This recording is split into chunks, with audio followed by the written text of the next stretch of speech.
We are currently in the Ninja Gaiden 4 waiting room, so until then, we'll just pass the time with a few smaller titles. Nothing wrong having a little appetizer before our big meal, right? This is Combat Overview.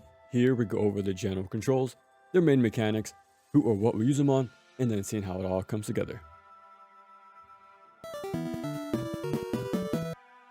So we have the tried and true setup. There's quick light attacks and slow heavy attacks. Technically there's chains, but I found no use for them, and it seems far better to just use lights. They're faster and build consistent meter, so it's just more reliable pretty much. You also zip to the nearest enemy if they're within a certain distance, very reminiscent of Arkham's free flow combat system, but the comparisons to those games stop there because it doesn't have the key ingredient that makes those games fun, and that's the ever increasing momentum to skillfully maintain.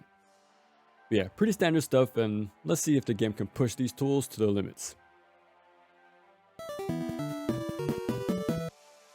On to defenses. And again, it's pretty serviceable. So there's no block in the game, our only form of defense is with this dodge. Has full iframes and cancels pretty much anything. Just don't spam it, because it'll have some lengthy recovery after that third consecutive roll. But if timed properly, you'll slow time, allowing you to counterattack. And it doesn't matter if you press light or heavy, it's the same either way. So might as well use light attacks to quickly tack on multiple hits as fast as possible.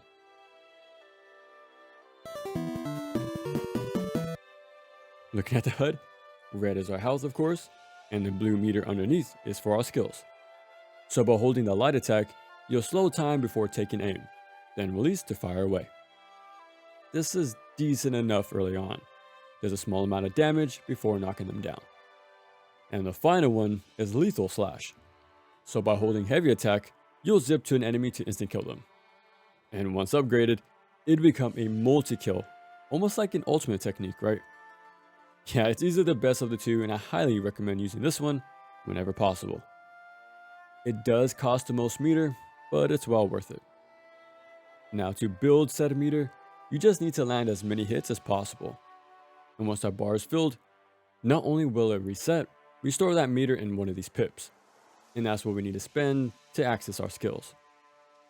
Now, getting hit will punish you by removing some meter, so just don't get hit. Now, this bar does reset between fights, so there's no use in holding onto it, and it's best to spend it as soon as possible. We also get 3 cooldowns. Now, before I get into them, my opinion on these have begun to wane over time. The cycle of decision making can become very passive, just waiting for timers to reset, instead of having dedicated actions to use when needed. Or at least have these more powerful abilities be earned through resource management of some kind. There's usually a strategic layer to it like Ninja Gaiden, DMC, or Kingdom Hearts. Those games require a mix of timing, execution, and positioning, or have this give and take sort of dynamic. While cooldowns on the other hand are very one note. I still have hope, but I'm losing faith in them little by little. Anyways, those cooldowns are either this AoE bubble that'll slow anything caught inside besides yourself, so you're free to attack without much hassle. This is by far the best one of the group because of that. There's also a grab that lets you pick up nearby enemies or objects to hurl them in any direction. You can toss someone off a cliff or into each other. Can also throw explosive barrels at a crowd or into destructibles to open secret passageways. This has its moments, but you just can't beat the time stop. And lastly, a dash. It allows you to phase through enemies dealing very slight damage. Yeah, this is the weakest one by far. For being a cooldown ability, you would think it'll have iframes or be more impactful, but it's not, and pretty weak. For upgrades, just interact with either one of these 2 fountains when you're in the hub. The one on the right gives us slight numerical buffs. So with the amber you receive from fighting enemies and opening chests, you can either improve your damage, increase defenses, raise max HP, shorten cooldowns, extend their duration, and so on. Pretty straightforward stuff. You can also deposit XP into this pillar, which unlocks those skills, cooldowns, and get their improved versions. But we have no choice on what that may be, and that's because it's all predetermined. I wish we could pick for ourselves in some sort of skill tree, but yeah, It follows a fixed order.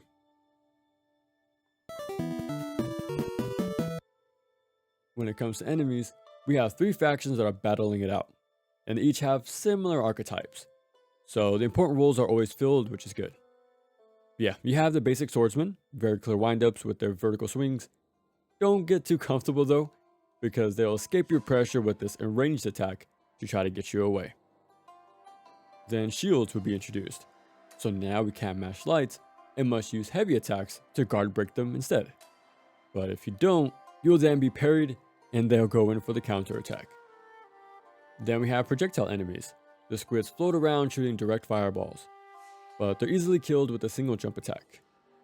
There's other enemies that will either summon flame pillars or toss poison gas at your feet, so they keep you on the move. Yeah, we have a solid lineup to keep things interesting. But since we have strong cooldowns as soon as the fight begins, the optimal strategy is pretty much the same every time. Immediately slow everyone down, mash lights, build easy meter, then use UTs.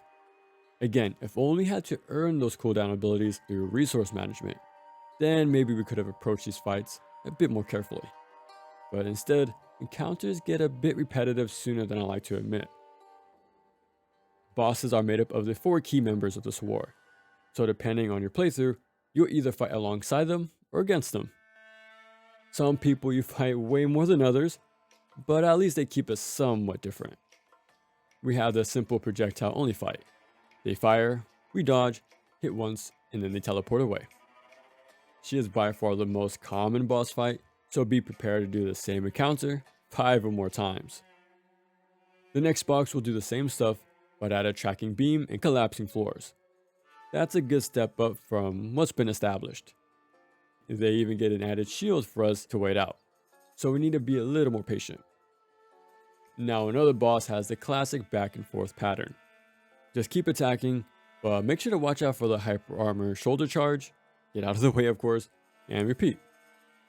It's not bad, just too simple for its own good, but at least you'll fight them just one time.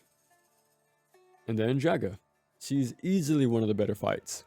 Well, I know that's not a high bar to clear, but still, she's a standout. So yeah, I approached the fight the same way as I would a Ninja Gaiden boss. Keep my distance, bait out their combo, then punish. With that in mind, stand back and wait for a string, which always ends with a forward moving spin. Once it ends, carefully move in a punish. Just keep an eye out, and that's because she can toss out a swipe or two as a mix up. If she happens to do that, just dodge and reset back to neutral. But if not, just attack once to force her into blocking. From there, you're free to land an entire heavy combo. Just be sure to dodge cancel the ender to avoid her retaliation. As the fight goes on, she'll add a pretty large explosion. But again, if you had kept your distance, you'll be more than fine. Now to make sure I get my chance to punish this, stop time and then move in. Yeah, that's it. She's a really fun boss, but it sucks you only fight her once in the entire game. And now for the final boss. So, the big bad took your form, which means we have ourselves a rival, which is pretty cool. Now it is a multi-phase fight that combines patterns from previous bosses. So the first phase has us dodge grounded projectiles while avoiding collapsing panels. Just perfect dodge and move into punish. Then things will open up a bit for them to fly around. Now it's back to the second boss of tossing out a few airborne projectiles and using tracking beams before teleporting away. But again, watch your step and get rid of those summons.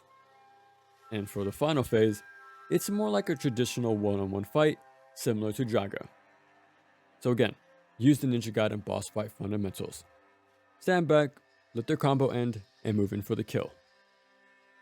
Okay, so all we're waiting for is that shockwave ender or the spread shot done in neutral. Both are easily avoidable and gives us an opening to attack. Once you're done, just back away and keep on your toes. And that's because they like to teleport away and attack as soon as they reappear. But again, those moves are punishable, right? So just get back in there and deal some damage. As you can tell, it makes for an enjoyable back and forth fight with little to no downtime. Wish we had more fights like this, but at least we'll end things off on a high note. and that's Omensight. So, similar to the previous game I covered, there's an emphasis on narrative, character interactions, and replayability to some extent. And that's very much true here as well, because as a Harbinger, it's our job to prevent the domino effect that led to the death of the priestess, which was a catalyst to summon the big bad who aims to destroy our world. So to stop this approaching apocalypse, we use the power of time travel to visit every major culprit in hopes to gather clues. Yeah, it's sort of like a murder mystery. So within the single day, we must tag along or confront certain people to gain as much info as possible. And that's how we learn each of the stories and gain new perspectives for next time. I say next time because the world ends not once, but a few times. So yeah, you can only do so much in a single run, because once the day is over, well, that's it. Time to reset. So in this sort of Groundhog Day situation, we're in this constant loop of repeating the same day to slowly uncover the truth. And since there's time travel going on, you're able to share visions or Omensights from other timelines to diverge the story even further, which affects this current timeline. Now, it is a video game, so temper your expectations on what's possible because there's definitely a clear formula going on. Restart the day, show one of the 4 suspects this pivotal event, then we'll follow a pre-baked path to chase down so-and-so to get answers. There's no routing either, so don't expect actual time limits like Majora's Mask, Lightning Returns, or Dead Rising. The timer is a non-factor, and it's just about following a linear set of events. It is pretty neat to see how the stories weave into each other though. So, have you noticed anything yet? A lot of my praises for this game is everything besides gameplay, and that's because it's their weakest area. Combat is very mashy, and the enemies, although decently aggressive, don't require much strategy. Well, that's not completely true either. I like the screen pollution to keep you moving, the shields to punish mashing, and the desperation attacks to escape your combos. The basics are there, right? But it's missing something, and I wish I can say what. I'm not sure if it's the level design not adding enough variation, or if there's no risk to what you do. Or maybe it didn't add enough new enemies or bosses to justify its runtime. It's just missing the X factor to keep things interesting, because around the 4 or 5 hour mark, it gets a bit tiresome. At this point of the game, we've seen every stage and gone through every route, so any possibility has been fully exhausted, and all we have left are minor dialogue changes after retreading the same levels for the 100th time. Again, it's enjoyable for the majority of the playthrough, but it does lose steam as we approach the end. Game is about 6 hours long, so it's not a crazy investment either, but it does outstay its welcome just a tiny bit. Should have moved into the final act a bit sooner, because things start to pick up again once it did. But yeah, it's definitely worth a shot if you're looking for something a little different. Encounters are admittedly pretty simple, and it could have had tighter pacing, but its premise and art direction really kept things enjoyable as a weekend rental sort of game.